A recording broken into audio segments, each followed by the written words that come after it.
अधिकतर लोग मानते हैं कि ब्रह्मचर्य सिर्फ शरीर को मजबूत बनाता है, लेकिन सच ये है कि इसका सबसे गहरा असर आपके दिमाग, आपकी सोच और आपकी पूरी पर्सनैलिटी पर होता है। जब कोई व्यक्ति 60 से 90 दिन तक अपनी जीवन ऊर्जा को व्यर्थ नहीं जाने देता, तो वही शक्ति धीरे धीरे भीतर ऊपर उठने लगती है और आपके मस्तिष्क को एक अलग ही स्तर की क्लैरिटी और स्ट्रेंथ देती है।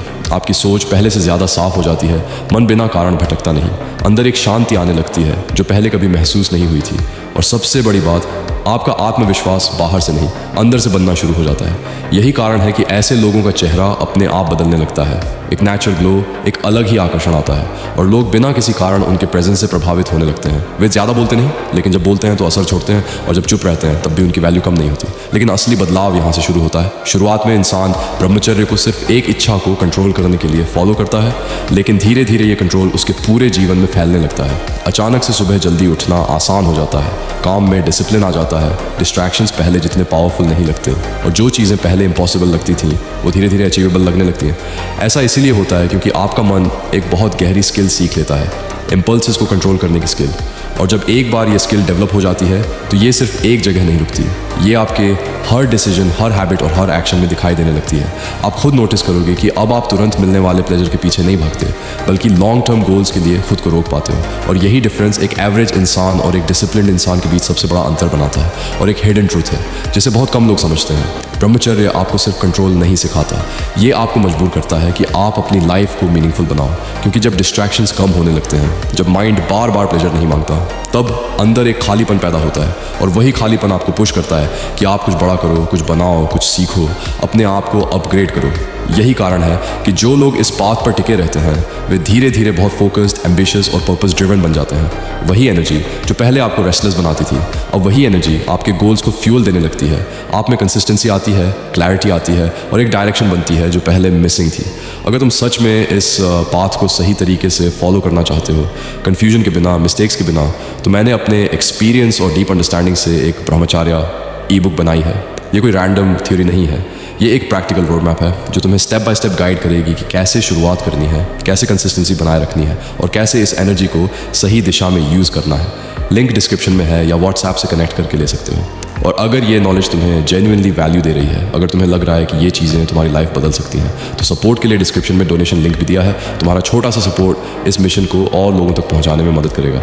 याद रखना, जिस दिन तुमने अपनी ऊर्जा और अपने मन पर नियंत्रण पा लिया, उसी दिन से तुम्हारी ज़िंदगी बाहर से नहीं, अंदर से बदलना शुरू हो जाएगी, और फिर तुम्हें रोक पाना किसी के बस में नहीं रहेगा। शरीर कभी कभी रोगों से घिर सकता है, कमजोरी आ सकती है, मौसम कठिन हो सकता है, पर याद रखो ये सब अस्थायी है।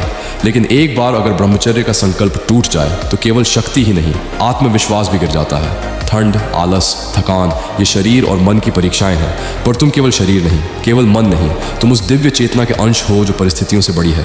दिन बदलते हैं, मौसम बदलते हैं, कठिनाइयाँ भी चली जाती हैं, पर जो व्यक्ति कठिन समय में भी अडिग रहता है वही भीतर से अजेय बनता है।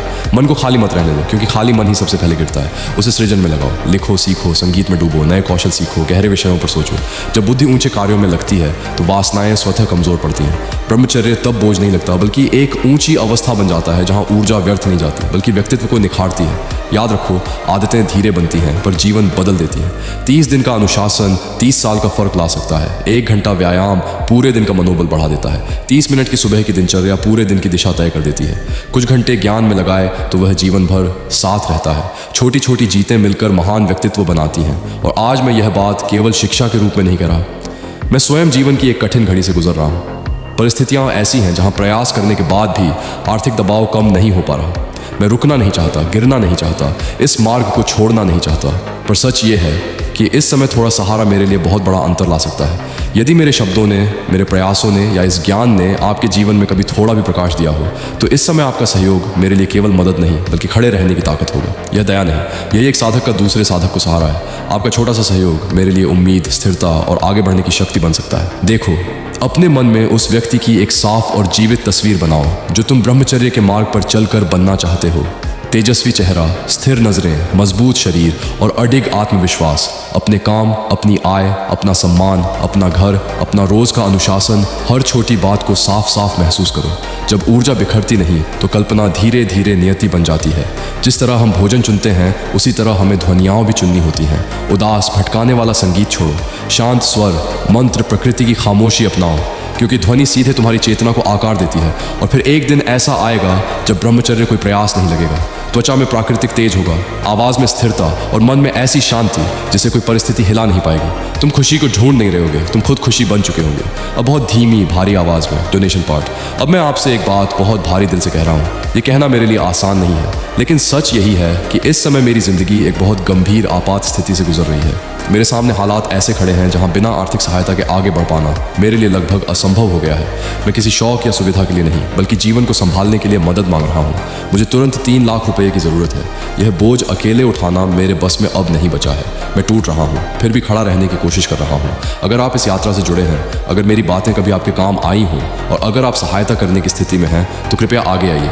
आपकी छोटी सी मदद भी मेरे लिए सांस लेने जैसा सहारा बन सकती है। मैं वादा नहीं कर रहा कि सब आसान हो जाएगा, लेकिन यह सच है कि आपकी मदद मुझे गिरने से रोक सकती है। दिल से कह रहा हूँ, अगर कर सकते हैं तो कृपया मदद करें, और अगर नहीं कर सकते तो कम से कम दुआ ज़रूर दीजिए।